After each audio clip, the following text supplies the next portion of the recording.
Hi everyone, my name is George Jackson, Music Director of the Amarillo Symphony, and I'm excited today to talk about chords. Now first of all, I wanted to show you, probably you're more familiar with guitar chords. So, for example, just a couple of notes, 2 notes, 3 notes, 4 notes, more, combined to make a nice harmony. So for example, Oasis Wonderwall.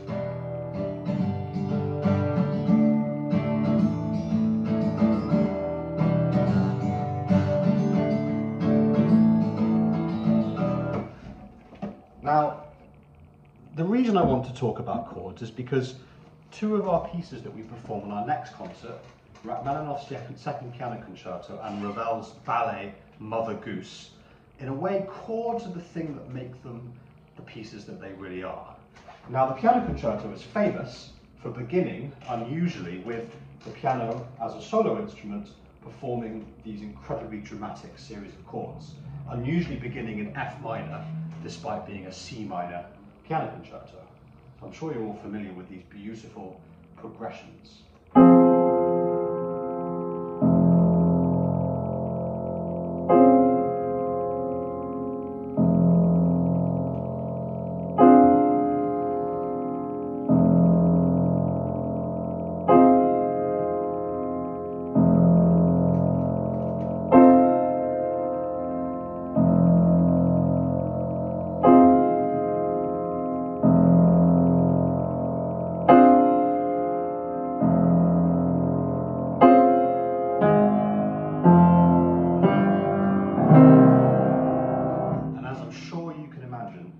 Our wonderful guest artist, Joyce Yang, will play them much better than I just did. Now, Ravel's Mother Goose begins with these very, very simple chords.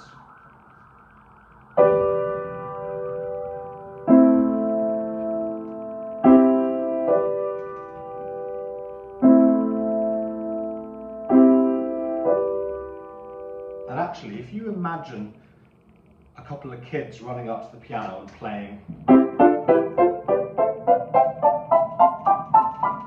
Ravel basically gives this idea of childlike innocence associated with the lead in the ballet, Princess Florine, but also at the same time the piece was written for 2 children, the children of a friend of Ravel's, and so that kind of childlike aspect is very much built in to the piece. In this case, he uses the flute and the bassoon to help create the beginning of that beautiful world. This is typical of Ravel because, unlike previous generations of composers, going back to Haydn, Mozart, Beethoven, actually there's much more of a feeling of, rather than harmony being a sort of narrative that tells the story of the piece of music, harmony is used in a way of showing colours. And so people describe this period in French music history, the early 20th century, from about 1900 to, I don't know, 1910 or so, as the Impressionist period, mainly because the idea of painting through music is so important to these works. And I think that's certainly true of the way that Ravel does this in his piece. The second movement of the ballet, Mother Goose, we have this beautiful opening which depicts Princess Florine sleeping and being guarded by a fairy. And it sounds like this, which is a flute solo.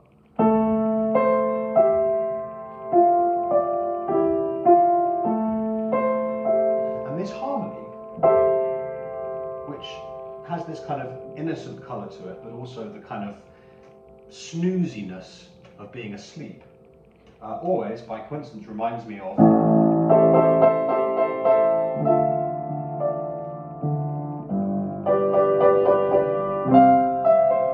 which is, of course, you know, the Beatles. Anyway, then, going on, we have a couple of other examples of these beautiful manipulations of harmony to create an effect. The beginning of the movement, which is essentially this conversation between beauty and the beast. We have a wonderful clarinet solo, later on the double bassoon representing the beast, but Ravel uses these kinds of jazzy accompaniment chords.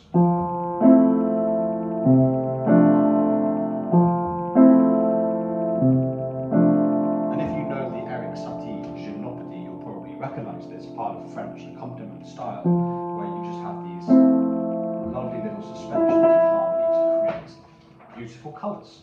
It's a little bit like, we're talking about France, we have to talk about food. It's a little bit like adding salt and pepper to a chord. So rather than just, that might be the version that has no salt, no pepper, and no cinnamon, he adds in this E natural, which sounds like this. And it's just that little bit spicier. Moving on, at the end of the Beauty and the Beast movement, Ravel adds in this very, very, almost a cluster chord, which actually is this. It's an F sharp major 7th chord, but in the bass an F natural, which is pretty alien to that chord. So it sounds like this. So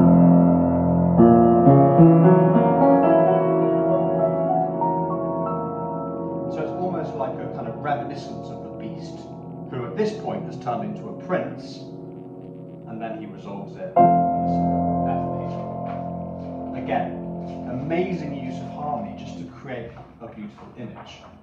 Now, towards the very end of the ballet, we get to this fantastic movement, Le Jardin Féerique, the fairy garden. And the idea is that Prince Charming arrives. Who knows whether it's Harry or William, you can decide. And this particular prince is drawn into the picture by Cupid. If you remember from Carmina Burana, we had the children's choir representing Cupid. And at this moment, Ravel gives us this incredible sort of fairy-light harmony with lots of beautiful jazzy suspended chords. And I think it's one of the best examples of using very, very advanced harmony to create a visual image. In this case, the prince arriving in this beautiful fairy garden. And so if you listen to these chords, and just how using one or sometimes two extra notes in the traditional chords, we get this strong, beautiful sense of the picture, this idea of painting in music. I'm going to play it really slowly because it's really hard.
Just absolutely gorgeous. And one of the things that I love the most are these chords where he takes three notes, in this case, for example, quite a simple harmony, and he adds in something on top, which creates a sense of kind of yearning.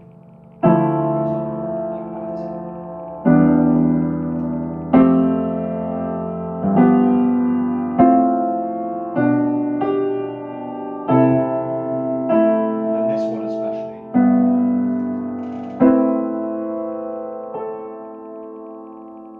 Thank you very much for joining me, and I can't wait to see you all at the next concert.